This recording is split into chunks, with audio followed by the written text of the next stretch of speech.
If you hate small talk, here's the truth. It's not about talking more, it's about talking smarter. Most people think being social is all about being extroverted, but introverts can be just as good, if not better, at conversations. But here's the part they don't want you to know. You don't have to be naturally outgoing to master small talk. You just need the right approach. Stay with me, because in just a few moments, you'll see how this all connects. The mistake most introverts make for years: I struggled with small talk. I hated meaningless conversations. I never knew what to say. And worst of all, I felt drained after every interaction. So I avoided it. I'd keep my responses short, nod along, and wait for the conversation to end. But one day, I realized something. It wasn't the talking that drained me. It was talking about things I didn't care about. The simple shift that changed everything. Instead of trying to talk more, I started leading the conversation toward topics I actually enjoyed. And that's when everything clicked. Here's what worked. Use open-ended questions. Instead of "How are you?" ask, "What's the best thing that happened to you today?"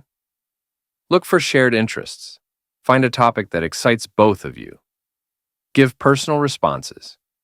If someone asks, "How was your weekend?" don't just say, "Good." Say, "Actually, I found this amazing new coffee shop." Most people never realize this, but small talk isn't about filling space. It's about finding common ground. The secret to never running out of things to say. I used to think I needed to be more interesting. But the real trick?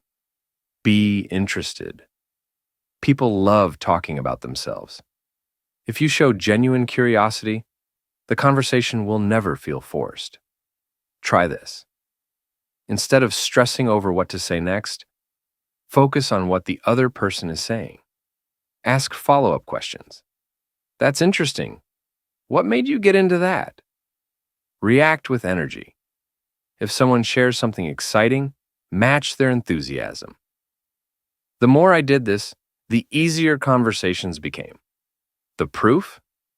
I stopped feeling awkward in social situations. I actually started enjoying conversations. And most surprisingly, people told me I was great at talking when all I did was listen more. The truth, most people ignore small talk isn't about faking confidence. It's about making the other person feel comfortable. And once you do that, conversations become effortless. So next time you're stuck in small talk, don't try to be the most interesting person in the room. Just be the most interested.